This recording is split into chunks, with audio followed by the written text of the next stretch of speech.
J'ai un pull serpentard.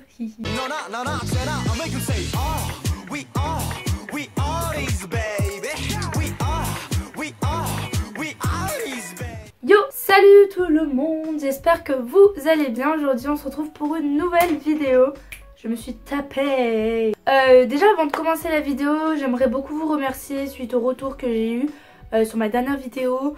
Vu que elle a eu beaucoup de vues en très peu de jours et du coup il y a plein de nouveaux gens sur ma chaîne. Du coup bienvenue tous les nouveaux gens sur ma chaîne. Ça faisait longtemps que je voulais faire ce genre de vidéo sur ma chaîne. C'est la 4e fois que je filme cette vidéo. Je l'avais filmée cet été. Cette vidéo n'est pas du tout là dans le but de quoi que ce soit de méchant. Je fais juste un constat de toutes les années passées de l'état de Wendy et après je vais ouvrir une petite discussion avec vous. Donc voilà, je vous laisse avec le reste de la vidéo, j'espère que ça va vous plaire. Bye. Donc si vous ne connaissez pas le groupe Red Velvet, ça m'étonnerait énormément parce que c'est un des groupes qui cartonne le plus chez les filles dans la K-pop en ce moment. Je vous laisse un mini extrait de qu'est-ce que c'est que Red Velvet.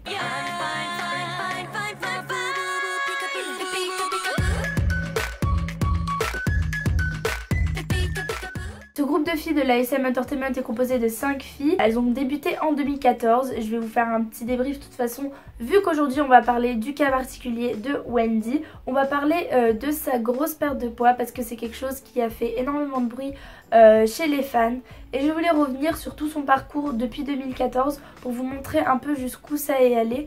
Et parce que personnellement j'ai suivi sa perte de poids tout simplement parce que j'étais fan de Red Velvet. Je vous partage tout et je commence. Avant d'être à la SM Entertainment, il faut savoir que Wendy a fait d'autres auditions. Voilà, elle a longtemps travaillé, sa voix et tout ça, elle voulait être idol. Donc elle avait fait une audition chez la Cube en 2010.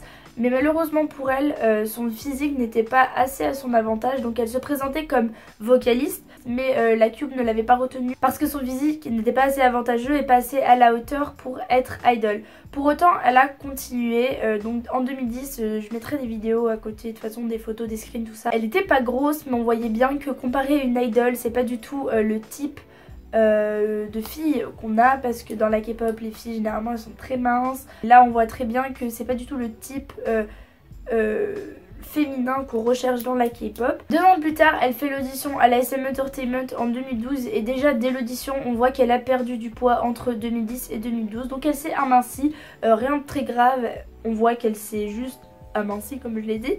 La SM la retient parce que voilà, ils étaient en mode elle va faire 2 années de trainee. Donc après ces 2 années de trainee, en 2014 sort la fameuse chanson des Red Velvet, Happiness. Donc elles ont débuté à 4. Yeri faisait pas encore partie des Red Velvet à cette période là. Elle avait le type, je dirais, c'était vraiment le modèle de l'idol entre guillemets. C'était vraiment une idol type rookie qui sortait de ses années de trainee. Voilà, ni trop mince, ni pas comme ils le veulent. Elle était normale, et je dis bien normale entre grosses guillemets parce qu'il n'y a pas de normal et il n'y a pas de pas normal. D'autant plus que les critères de beauté et de physique dans la K-pop sont super durs, je trouve, à mon goût envers les filles, et que déjà je la trouvais pas mal mince.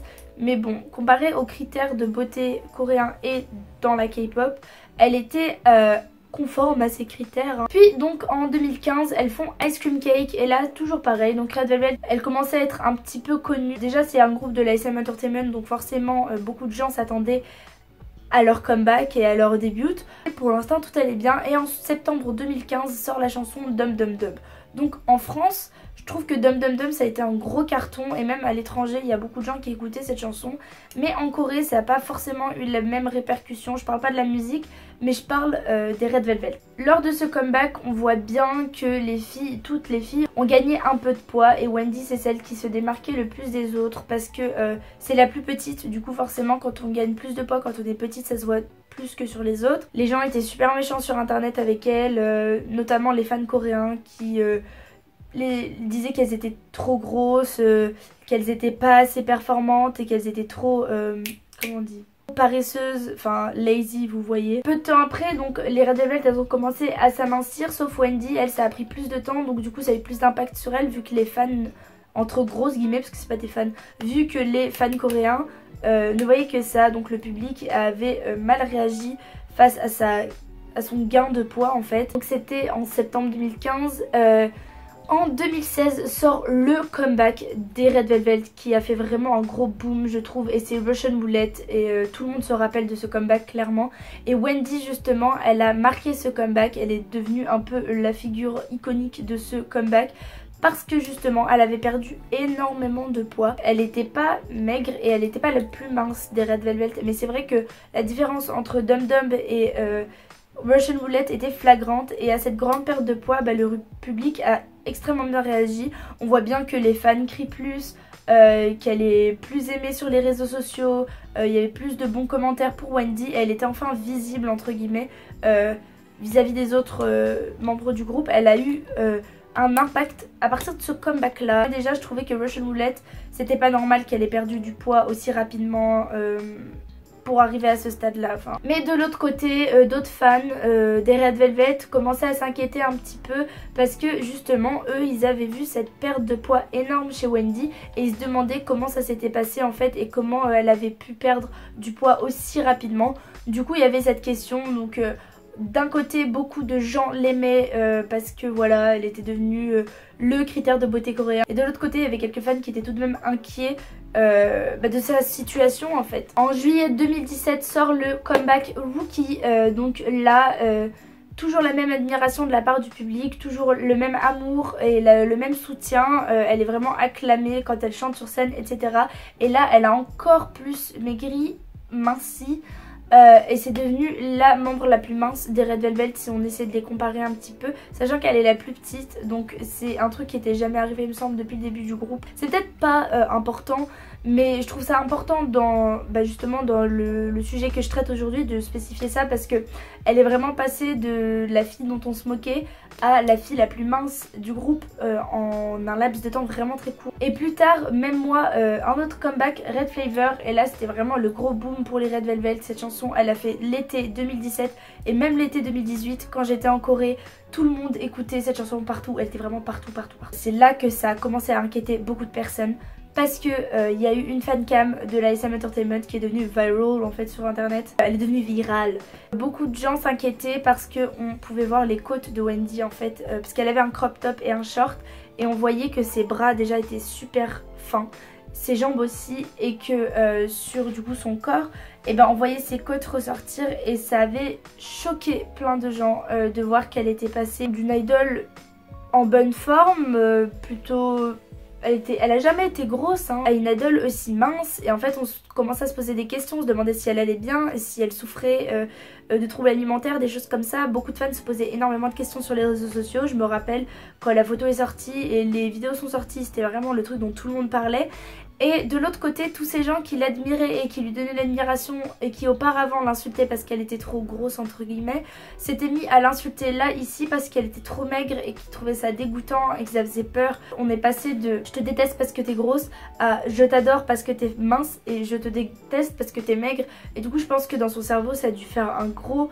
mais ça devait être un gros n'importe quoi, parce qu'elle devait se dire mais en fait si je mange trop et si je grossis trop, les gens ils m'aiment pas, mais si je mincis trop les gens ils m'aiment pas, alors comment je dois faire? Enfin je suis pas du tout dans le cerveau de Wendy et c'est que des interprétations et des imaginations que mon cerveau se fait moi-même, mais j'essaie de me mettre à sa place et de me dire mais comment elle devait se sentir, parce qu'avec toute la pression, les médias, les fans, les haters, tout ça, ça devait être énorme. En fin d'année elles font le comeback Peekaboo, qui a été le gros boom en France et même je pense à l'international. Et là Wendy elle avait l'air plus en forme entre guillemets, enfin elle avait l'air plus remplie en tout cas. Elle était toujours mince mais on voyait plus ses côtes, elle avait un peu de matière, même si je trouve qu'elle est quand même mince. Ça rassurait un peu les gens de voir que elle allait pas aller encore plus loin, parce que c'est vrai qu'on avait peur de se dire mais jusqu'où elle peut maigrir, et enfin jusqu'où ça peut aller cette histoire en fait. Puis là, été 2018, sort Power Up, et Power Up je la trouve quand même toujours mince. Elle a l'air en tout cas plus remplie comme Peekaboo Bad Boy, et ça avait pas l'air de s'empirer. Donc maintenant que j'ai fini de retracer son parcours, je voulais vous poser cette question et du coup vous inviter dans les commentaires à en parler. C'est une discussion, on reste respectueux, mais de toute façon je le dis toujours parce que ici c'est un endroit d'amour et de partage et de positivité. Moi je voulais savoir du coup votre avis par rapport à ça, et par rapport à ces régimes très stricts qu'on a dans la K-pop, parce que c'est vrai que c'est pas la seule idol, j'ai pris un cas général parce que je l'avais suivi en temps réel. Il y a plein d'idoles qui sont très minces, d'autres qui ont perdu du poids extrêmement rapidement, donc voilà, je voulais savoir votre avis par rapport à ça. Et est-ce que vous pensez qu'un jour peut-être ça va changer, les critères de beauté aussi, je sais pas. Dites-moi votre avis en tout cas par rapport à ça et dites-moi si ce type de vidéo vous plaît. Dites-moi si vous voulez que je revienne sur d'autres faits du type des petits trucs qui font bruit dans la K-pop ou alors des histoires par rapport à une personne en particulier. Je sais pas si ça vous plaît en tout cas. Moi j'écris mes petites vidéos dans mon coin, je vous les poste. Je vous fais plein de gros bisous, je vous dis à très bientôt pour une prochaine vidéo. Bye, yeah. J'ai filmé avec mon téléphone parce que je ne trouve plus les piles de ma caméra, mais j'ai un planning vidéo qui est hyper bien construit et tout. Du coup je suis désolée si la qualité elle est pas top, mais en tout cas je vous poste du contenu et j'espère vraiment qu'un jour ma caméra s'évoluera un peu. Bisous.